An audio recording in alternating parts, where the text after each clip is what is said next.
Well, welcome to the Hunt Backcountry Podcast. This is episode 10. First things first, we'd like to give away some swag. So this swag's coming from Exo Mountain Gear, the title sponsor of this podcast, and it's going to Nick Watson. Nick sent us some awesome photos to photos@exomountaingear.com of some hunts that he's had this fall. If you're an Exo user, we'd love to see your field photos, so go ahead and email us to photos@exomountaingear.com with your pics. And secondly, we'd like to do a giveaway to John Helton. John Helton left us a review on iTunes and said that this podcast and the information contained there within had helped him kill an elk in Colorado this year. So, John, congratulations foremost on getting the elk. And secondly, contact us. Shoot us an email, podcast@exomountaingear.com, and we want to get some swag headed your way. So speaking of successful elk hunts in Colorado, that's what we're not discussing tonight. We are talking about my hunt and the hunt that I had with my buddy Jerud in Colorado this year. And we struck out, but we learned some lessons for sure, as you always do. And so we're just kind of debriefing this hunt. So it's myself, Jerud, and Steve, just kind of talking about the hunt. So it's a pretty informal episode, just kind of debriefing, talking about the lessons that we've learned. But more importantly, we have some awesome guests coming up soon on this podcast. We're super stoked about it. The guys from Lathrop & Sons, we're going to dive deep into boots and foot anatomy and all kinds of gear selection in terms of footwear for hunting. It's going to be a great episode. Has some other guests that we're just super excited about, some hunting experts, some guys in the industry behind the scenes. We're going to be talking to a guy that helped develop what's quickly becoming one of the best camouflage patterns on the market and kind of talk about the reasoning and the science behind the patterns. So super excited about the guests in the upcoming episodes. So be sure and stay tuned. For now, here's myself, my buddy Jerud, and Steve talking about our elk hunts this fall.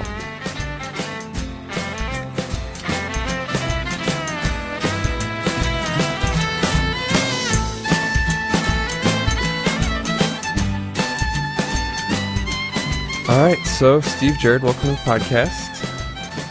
Yeah, thanks for having us on. Yep. Yeah, thanks.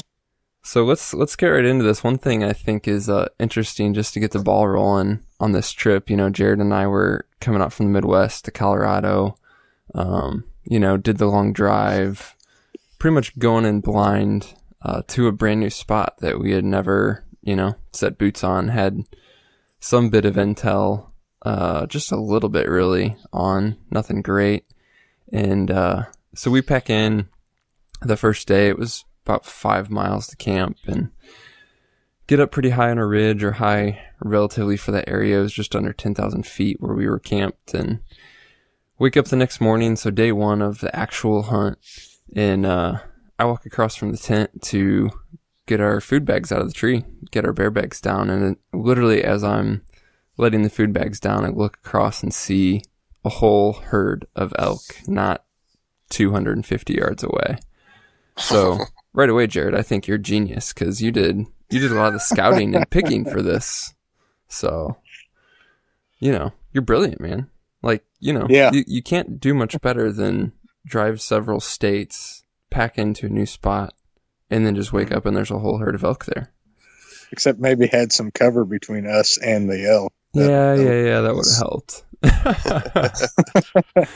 So yeah, it was morning one. We were expecting just to eat and not to shoot something the very first morning as soon as we stepped out of the tent. So we didn't have our bows with us. We didn't have, our leashes or anything. They were at the tent. We were kind of over 50 yards away where the food was. And at first it looked like, it was this herd, and they were just going to kind of stay in this little bit of cover on the edge of this meadow that they were at. So we belly crawl to this little rock outcropping to check them out. And this herd bull's just working these cows, just keeping them together. If the cows start to drift a little bit, he's rounding them up. It was just awesome to watch. But sure enough, the cows start feeding our way. So what the heck do we do, Jerud?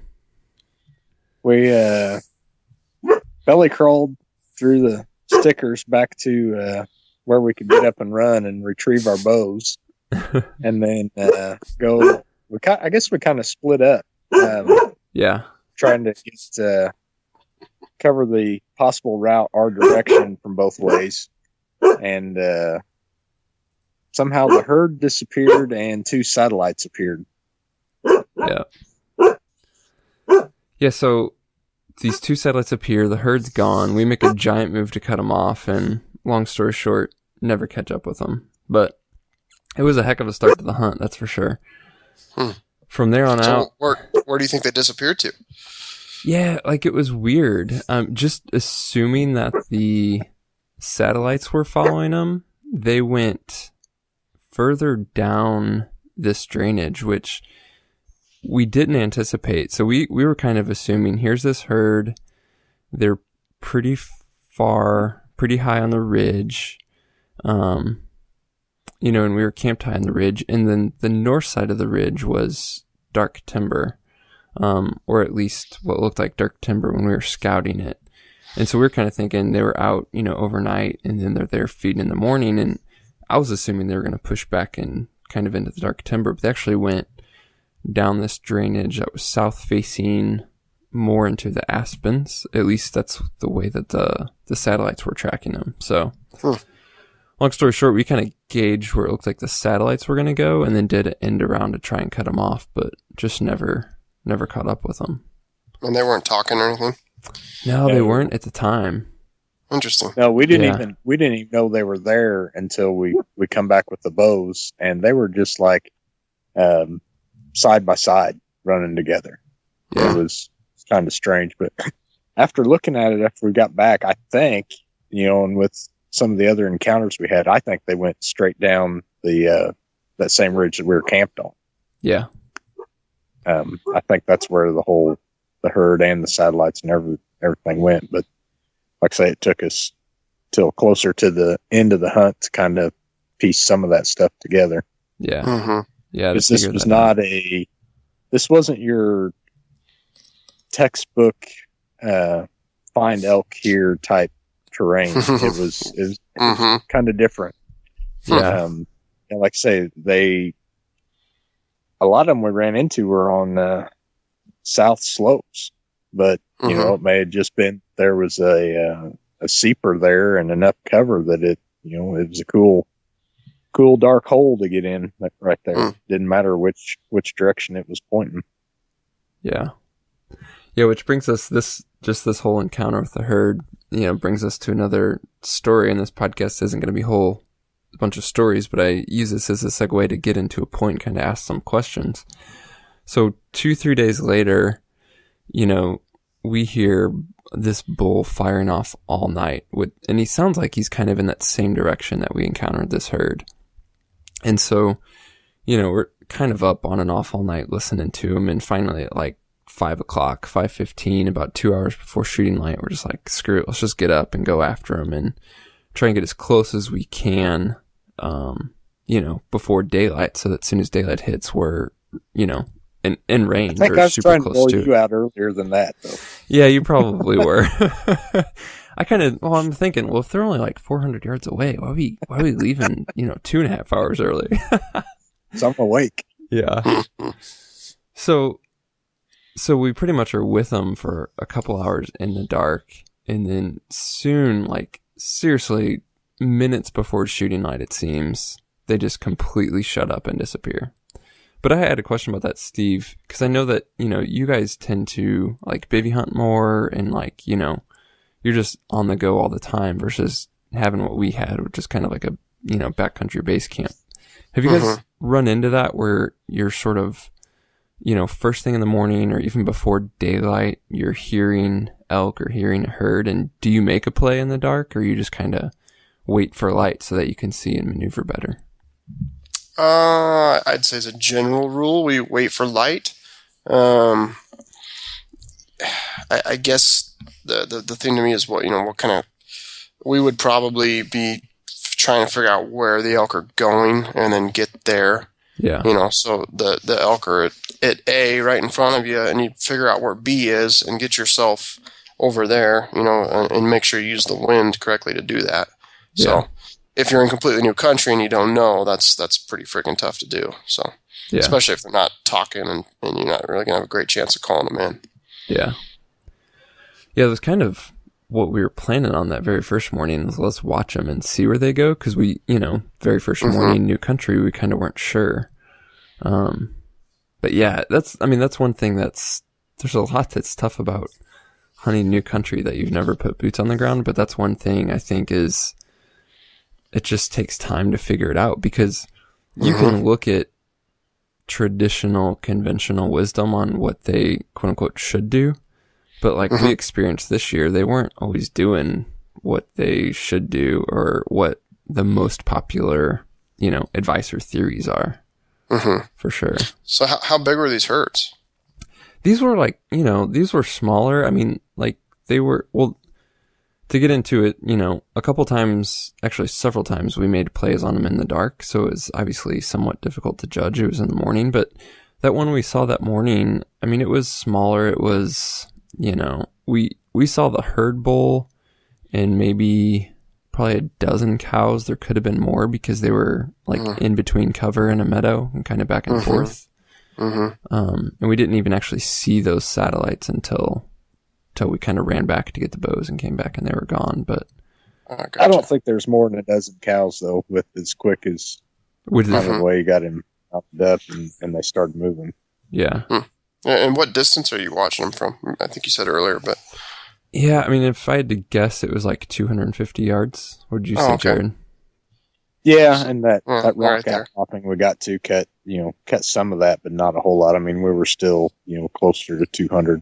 Yeah. So it was just the terrain that they like kind of went around the corner on a ridge or something, and that's when you lost them. Yeah, well, when we were basically pinned like in the open when we were just watching them. And we were unprepared. We didn't have our stuff. So as soon as we like belly crawled back out to run and get our stuff, by the time we got back, they were gone except for those satellites. So okay, gotcha. But besides that, so like there was those encounters, and then just just to debrief for the sake of talking through the hunt and then kind of learning from the experience, which hopefully we all do, and hopefully you guys have some good information along the way. Besides that, something that was, kept frustrating us, we kept running in, besides these herds, we kept running into these solo bulls that just weren't fired up, like weren't responsive, didn't seem to really care whether they were being cow-called to or even challenged a bit. And so it was like this weird dynamic of you have herd bulls with cows. And then we even saw some satellites, kind of following the herd, but we were getting into multiple other bulls, kind of like in the deep, thick, and nasty. That just, it was like it wasn't September, like at all. They were just very casually calling. Yeah. Yeah. Yeah, that's definitely tough. To me, it just sounds like the rut wasn't kicking yet. I mean, if they weren't, even in those solo bulls, maybe if they're not interested, they should at least be bugling back and talking to you. They're not going to come run you over. But when you're 500 yards away, they'll just kind of chime off, not a very aggressive bugle, and just kind of let you know, hey, I'm over here hanging out. Yeah. And they can be really tough to hunt. I mean, you try to just go sneak in there and be quiet and hope you kind of catch them moving and make a plan from there. Yeah. Yeah, we kind of ran into that for sure. I mean, and then too, like they would maybe respond a little bit and maybe want to come into calls, but they were just being super cautious too, which, I don't know if it was just they were older, smarter bulls, but everything was circling downwind. Everything was being, very cautious coming in, which just made it tough. Even when you're trying to play for the wind and, we're using, like typical 2-collar setups where not only does the collar drop, but then the collar would play for the downwind circling. And it was like every time they'd still get us. So yeah, that's tough. One thing I'm probably doing this that we always are very conscientious about is if you can try to position yourself into a spot where it's going to be hard for them to come downwind of you, where maybe there's more of a natural funnel to come even side into you. Something we kind of try to, it's not, you never can control the situation, but something we always keep in mind, Yeah. So put yourself kind of back up to an opening or something like that, where the opening's on the back side of you, and so the elk's not going to want to naturally go through that opening. They're going to stay and come side or something into you. Yeah, that's a really good point. What would you say? What are some of the key takeaways and lessons for you, Jerud, with this trip? I'd say one of the biggest ones was, when you're finding sign, analyze where, kind of where you're at as the season's going. We were seeing that, on that north slope, it looked like a good place for, the bachelor groups to hang out and everything. And we were seeing that kind of sign, but obviously, that phase was well over. They were starting to herd up and everything. So, even though, I don't know how to say, even though you're seeing sign and some of it may be fresh, it may not be, maybe just old enough that it doesn't match with what's actually going on in the days you're there. Yeah. So, Roger. Yeah, I mean, I'm sure it's one of those things where even, a week can make a difference. And so maybe you're deceived by, it's fresh in terms of it's from this season, or maybe it's from last week, but maybe those patterns are already changing.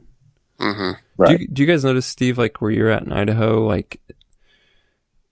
mean, I know it can certainly change year to year and even in area to area, but in general, when bulls are getting more, herded up with cows and things like that, mm-hmm. do you guys have a feel for at least the areas? Because I know that you hunt some areas pretty consistently in those areas, what the timeline is for that, what part of September, or is it even happening in September, or is it later? No, yeah, it's definitely, traditionally our favorite time to try to kill a big bull is that 10th through the 15th.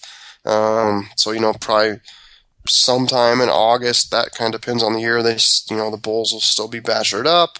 Then they're going to start rubbing their velvet off, and usually by September 1st, they're split up out of their bachelor groups, and you'll see the occasional little raghorn still running together, but any mature bull is going to be by himself.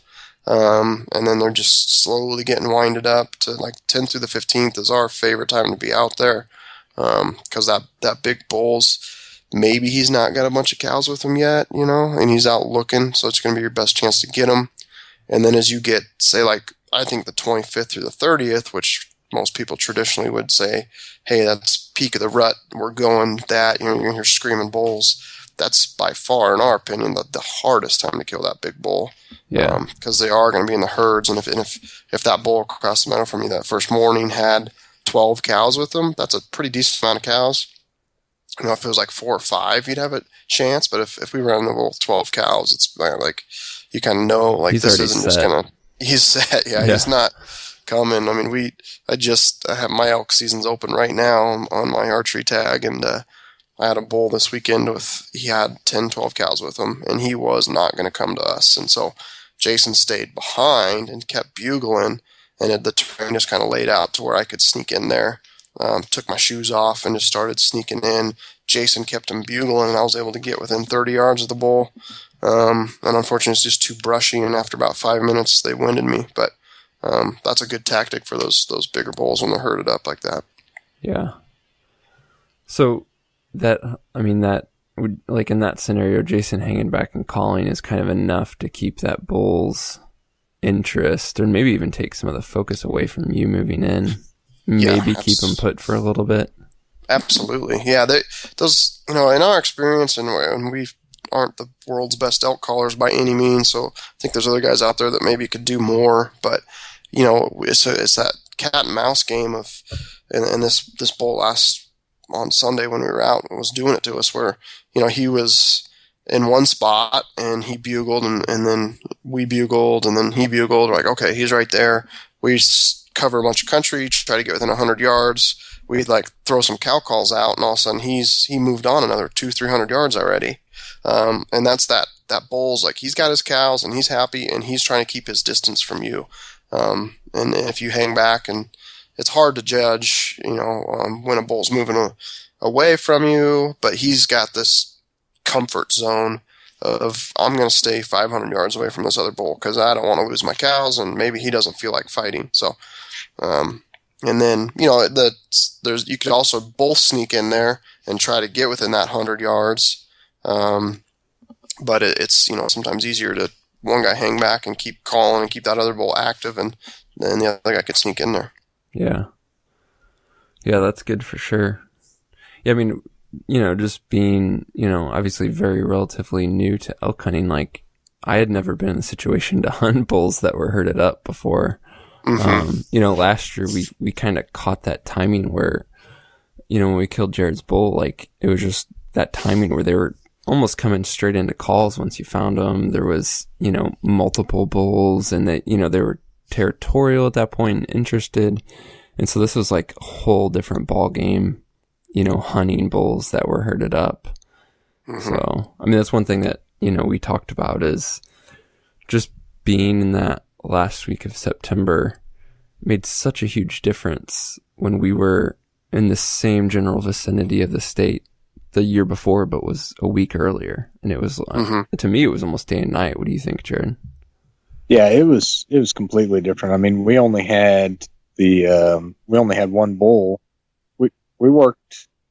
We found at least one bull every day to work, but it was the last day was the only bull that we had that would consistently, not just kind of a half-hearted bugle respond to cow calling. The whole rest of them. Go ahead. Were you guys a week early this year or last year? No, we were earlier last. We were muzzleloader week last year. Yeah, so we were basically hunting like the 4th week of September this year, and last year we were like the 3rd week. Okay, interesting. I would think the opposite of the later, the more bugling you're going to hear. Yeah, it's a lot of hunting pressure or super warm weather. It was really warm. Yeah, it was stupid warm. Like, we're at 10,000 feet the last week of September, and it was like getting up into the 70s every day. Oh, wow. Yeah, that'll, I'm not a big, blame the hunt on the weather type of guy, but as far as elk activity and talking, if it's hot, it's definitely, and especially in a pressured area, where maybe there's, other hunters have been in there before you or something like that, they will, they'll be active early and late, in that kind of from 9 a.m. to 6 p.m. is going to be ghost town. And your best bet sometimes is that noon when they've been bedded down in the shade, and they'll get up at like noon and, bugle and talk a little bit, get up and feed, and then rebed. Yeah. We pretty much had bugles were 11 p.m. to 6 a.m. and that was it. Okay. And were you... The cows pretty well shut up. How was the moon phase? I know we've had that crazy supermoon this year. It was working towards that supermoon. That was the weekend that season ended on. I think, wasn't that like a Saturday, the 26th, and season was over the 27th. So we were that week leading up to it. It was definitely bright. There was one or clear. 2 nights. It was like somebody had a light on outside the tent. Yeah, that's killer. I said I didn't get to hunt in September, but I definitely heard a lot of rough hunting reports here in Idaho, and I imagine that moon had a big role in that, along with warm weather. Yeah, it was interesting. We ran into the one and only guide who had the permit for the area that we were hunting. We talked to him on the way in. Or at least one of his wranglers, and he kind of said, it's been really rough in here, good luck. And we're like, well, we don't know if that's just, him talking and, playing whatever. But then we ran into him on the way out as well when we were packing out and, describing what we described. And, we were fortunate enough to get into bulls every day. I mean, he basically said that we probably had more action than anybody he's seen and talked to, and that even their clients have pretty much bombed out, which is no consolation, but it is, it's like, well, it sounds like at least we had more action. Yeah. Yeah. They'd only killed one bull the whole season. It sounded like, which is crazy. Yeah. So, So what, how's the second half of the trip go down? Yeah, it was kind of like, that theme continued. It was just It was more a matter of piecing together what their movement patterns were and then trying to understand that. Because again, it was like, I think, at least for me, I mean, you can say for you, Jerud, but for me, I was probably a little bit stubborn on here's what they should be doing, and maybe too slowly to convince myself, despite what they quote unquote should be doing, here's what they are doing.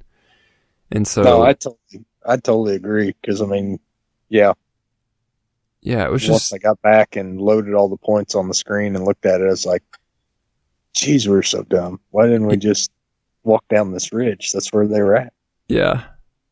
yeah. So I think that's just a good lesson in and of itself is, as much good information as you get, as much as you study how they tend to behave, where they tend to go, where they tend to feed bed, etc. I mean, sometimes you just have to pay attention to what they're actually doing and not let your strategies be so filtered by, that type of information. And it would have been a little bit easier if we could have heard something during the day. But I mean, the bulls that we were getting into, we'd get in, find a dark, cool hole somewhere and just do a cold call set, and hear one get up and start working around, or we'd smell one and start working on it. And we did have one, I think, mistaken us for cows walking through and kind of squealed a little. Yeah. And we set up and worked in. But I mean, it was So not like hear a vocalization and go move in closer on it. It was just covering ground and, this looked good, or if you smell something, start a cold call set. Wow. So you're hearing almost zero bugles during daylight hours. Yeah, I mean, yes. Practically. Yeah, and when, like Jerud said, like we get some half-hearted activity. Like I think especially, one time we were kind of trouncing through and just the noise that we were probably making. And we were in an area that probably hadn't been hunted much at all. I think, this bull just kind of fired up a little bit just to kind of like, hey, I'm over here, because he thought he heard something. And we ended up calling him into like 80, and then the wind flipped on us. So, I mean, it was, it was tough, like, for sure. But at the same time, I mean, I got to full draw twice. We had multiple encounters at, 100 and less for sure, and a bunch of 80 and less, and some at 60 and less. It was just, there was like never that last little bit of luck to let things go right. Is there anything you think you could have done different when those couple times you came in full draw? Or was it just kind of bad luck? Yeah, I mean, it was just kind of bad luck for sure. Like one of the first times when, I was at full draw was on a really big bull. He was kind of following the script. I mean, he was coming in and he was circling downwind, which we kind of expected, but we were set up for that. And so it was just one of those things where I had, we were in the timber and I had a shooting lane out to about 40 yards, and he literally he crossed right through it, but just at the end of it. I mean, he was just on the wrong side of a tree. Otherwise I would have had him at 40 yards. The other time I was at full draw was actually, I didn't know it at the time, but once it stepped out, it was a spike, which is illegal in Colorado. Gotcha. And then, there was other encounters. Like one of the last mornings was again one of those nights where we heard the herd close to camp all night, and we had actually moved camp to a different spot at this morning. We finally gave up and went against all what they should be doing and followed what they were doing and moved camp. And sure enough, they were down there. They were firing off all night, and it was, again, we got up at least an hour and a half before shooting light and kind of started trailing this herd. Ended up going like probably 750 foot up the mountainside following them, just trying to stay near them. And long story short, I mean, the bull was very receptive. He was getting extremely frustrated, extremely pissed off. Like you could just tell in his vocalizations. He wasn't just bugling, he was screaming and he was grunting, and it was freaking awesome to hear and see. But it was like daylight's slowly coming up. We're slowly following the herd, sticking with them. And we just got to the point where I just got pinned down as the shooter. Jerud was dropped back calling. And it got to like higher on this ridge line, and it just opened up a little bit. And the way that it happened... A little bit. Yeah, a little bit. It was quite open. But the way that it happened was there was this giant dead pine that had fallen. And I got pinned on one side of that and the bull was on the other. He was only 80 yards, but like this pine still had all of its branches. So it was basically a giant screen between us. And so he's on one side, I'm on the other. I can't move because it's open except for that. And he's certainly not going to come charging through this giant deadfall barrier. So it was, again, just one of those situations where it was like, I don't know what to do, Right. Yeah. Nothing you can do there. Yeah. Yeah. I just thought it was cool. We got him off his cows. Yeah, we did get him. Like, he kind of broke from the herd because you could just tell he was so pissed off and coming after us. So it was definitely one of the cooler encounters that I've had, just in terms of like the emotion, if you will, of a bull. It was pretty neat. So. Awesome. So Jerud, was there any kind of changing topics from tactics and experiences that we had? Was there any particular gear, anything that worked especially well or didn't work well for you this year? Because I know you tried some new stuff. Trekking poles are great. I become pretty dependent on those there for a while. Yeah. Upgraded boots. That was definitely a big plus. I'm trying to remember exactly what my analogy I gave you out there was. But I think something like going and trying to drive a road course, and your choice is drive a minivan or a sports car. Yeah, I've gone from the handling of a minivan to latest greatest sports car. Yeah. So last year you ran Danners, and they were comfortable for kind of like running around hunting, but they're comfortable brutal. And they probably work for a lot of guys out there, but we seem to find the dumbest areas to go through. Absolutely nobody else has been here. Let's go here. Yeah. And it gets nasty in a hurry. And that's where that was a big difference in the boots. The Loas that I got now, they, I didn't have to think about where I was setting my foot down or anything, and just plan it and go. Yeah. So interesting tidbit on that, and kind of a teaser upcoming. Jerud lives out near Lathrop and Sons, actually, Steve. And so he went in and saw Steven because he's pretty near there. But for you listeners, we're actually going to have Stephen Lathrop of Lathrop and Sons, who does a ton of boots and shoes and all kinds of items, and really works in the hunting market. So if you guys have any specific questions about boot selection or anything like that, go ahead and shoot them to us at podcast@exomountaingear.com, because we're going to be kind of diving deep into that topic soon here in the next few weeks. So, but you like those Loas, Jerud? Dad was my doctor when I was a kid. Yeah. Little small town deal. Yeah, I'm excited for that one. I want to get into kind of the anatomy of the foot, and what makes one shoe more comfortable than another, and obviously every foot's different, so it'd be kind of interesting to see hear Steven's opinions on things. Yeah, for sure. He's a trip. Yeah. Cool. So, is there anything else, Jerud? One thing that interested me, and I was somewhat hesitant on, is talk about the navigation system that you used this year and how that worked for you. Okay. Yeah. So I got a new smartphone that was waterproof and somewhat drop proof, and basically just decided to try to go without carrying any batteries.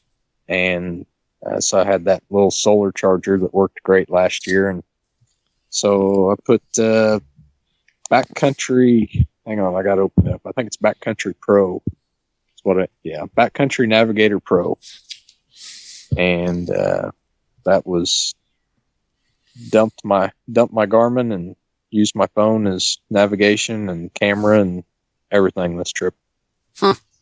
Yeah, it's a pretty slick system. I mean, I'm kind of a hesitant to ever give up my Garmin just because I'm so used to it, and I use an older model.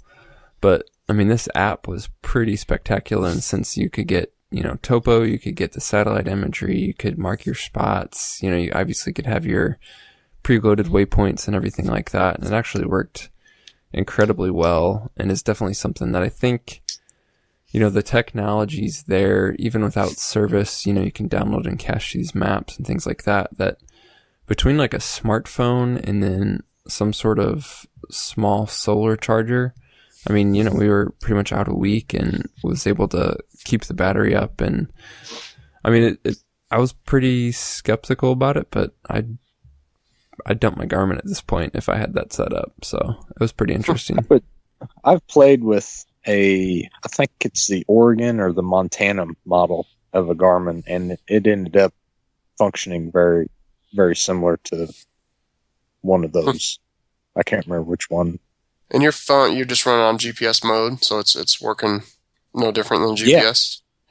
Yeah, and it actually it acquired signal pretty quick. Yeah, it was quick. Especially like if you put mine beside Mark firing his up, both from a shut off mode. I was within seconds. I had acquired satellites and was running. Wow. Yeah. So it was a pretty slick system to keep in mind, because obviously, pretty much everybody out there these days has a smartphone, and you may or may not have a GPS, or maybe like me, you have one, but it's kind of out of date and old technology and not great resolution, can't support satellite imagery, things like that. Like I think it's there in terms of the technology. And then, with something like a little solar pack, which, we kind of have a no brand one from Amazon for like, I think they're like, what, $30, $35. And, it worked incredibly well. I don't know. Mine was a gift from work. Yeah. So even free. Yeah.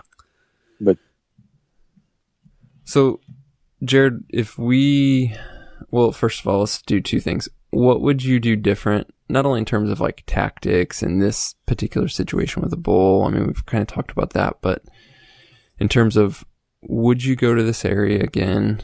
How would you approach it differently? And, kind of what changes would you make going forward, just in general, in terms of hunting elk? I'm ready to go back to that same spot. I want to go earlier than what we did this year. And really, I think about the only major change that I've thought of so far would just be, I want to pick up, something like a platypus 6-liter collapsible, just to pack water up to camp so that we weren't, because we were having to drop 300 foot to get water. And so that kind of dictated some days that dictated our hunting loop that we were making. We had to make a pass by water, but other than that. Yeah. Which is pretty abnormal for Colorado in general. I mean, in previous years, we've been into water everywhere. But, I mean, it was scarce this year, for sure. So Steve, let's talk about a hunt that, you mentioned a bit. You were out this weekend. I know you're going back out soon. So it's not September, it's October. What the heck are you doing hunting elk with a bow in Idaho? Yeah, I don't know. I got really lucky and drew Unit 40 tag, so it's one of the top elk tags in the state. And frankly, it's been terrible. I haven't been out as near as much as I would like, but we did get out Saturday, Sunday, and really just hunted Sunday. Got out, it was too late Saturday night, and it was that country where I'm hunting is kind of desert juniper country, and the elk are few and far between, but when you do get into them, they're typically big bulls. And so Sunday was a pretty fun day. Didn't see or hear an elk till 3 o'clock in the afternoon, but between 3 o'clock and 7, I had 3 different bulls within 30 yards. One was like 320, one was like 330, and then I could have shot like a 250 bull, which for me to pass on a bull is unheard of. But yeah. This tag, if I shot 250 bull, probably a few people would hit me over the head. So, so the 320 bull. It was the first bull we got into. And we're just sitting there, I think going back to, you kind of talked about, changing your strategy and, what do you do sometimes when you're not getting the animals, you're trying to figure it out.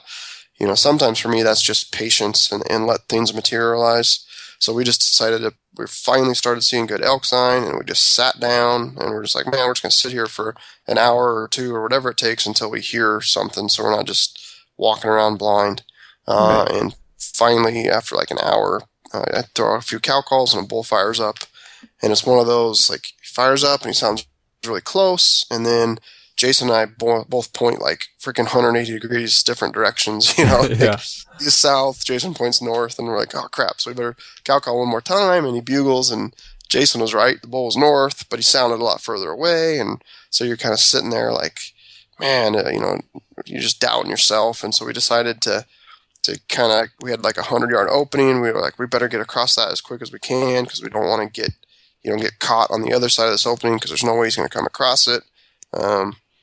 Barrel up there, get across the opening, move up maybe like 50 yards, do a few cow calls, just real light, and he bugles again, and he sounds kind of further away. Like, crap, we still got another 250, 300 yards to cover.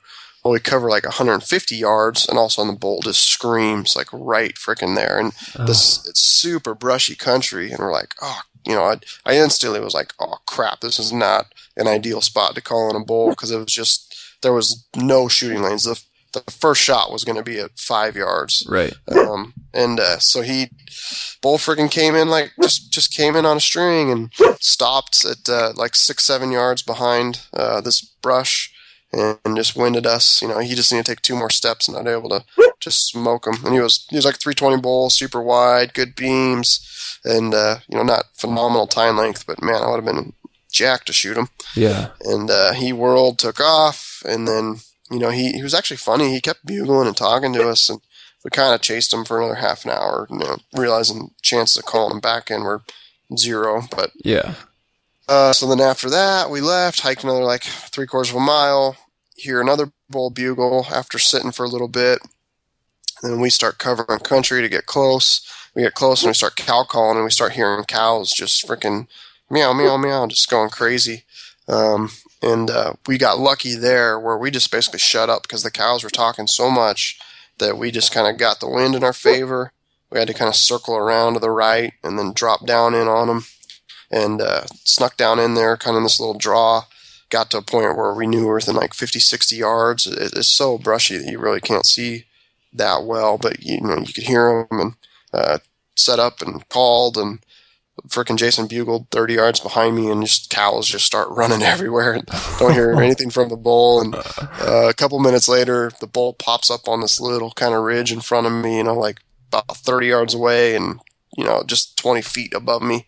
And I could just see his horns, and he just freaking rips off a bugle. And he actually bugled right before he popped up, and he sounded really big, and my heart's pumping. And then he popped up, and he's like this 250 bull, and I was like, son of a. So it was actually a really cool sequence, though, because that is cool. The bull's raking this pine tree right in front of me at 30 yards, and then Jason was able to sneak back and start raking, and the bull ended up walking right by me at 23 yards. I came to full draw and just holding my pins on him, kind of practicing.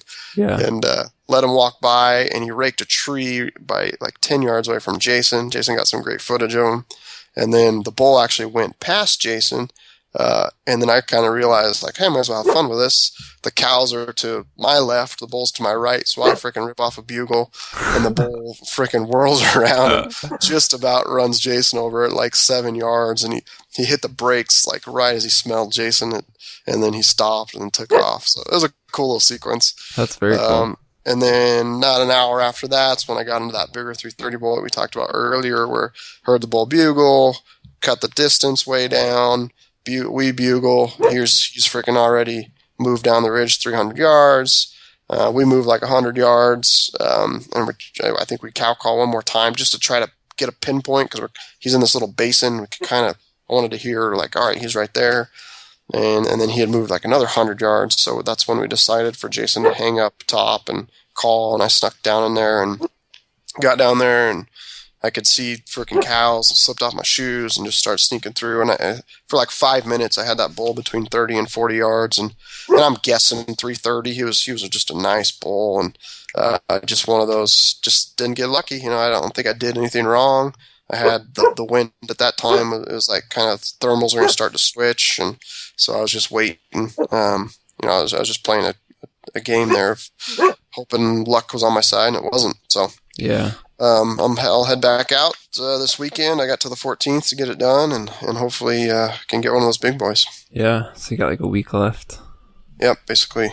So did you get to put boots on the ground beforehand, or because I know it's a different tag in a new area. Right. No, I went out one scouting trip, and saw quite a few elk. The area I ended up going to was actually completely blind. I just had a friend who had the hunt back in like the mid 2000s. Actually, Tyler Crockett.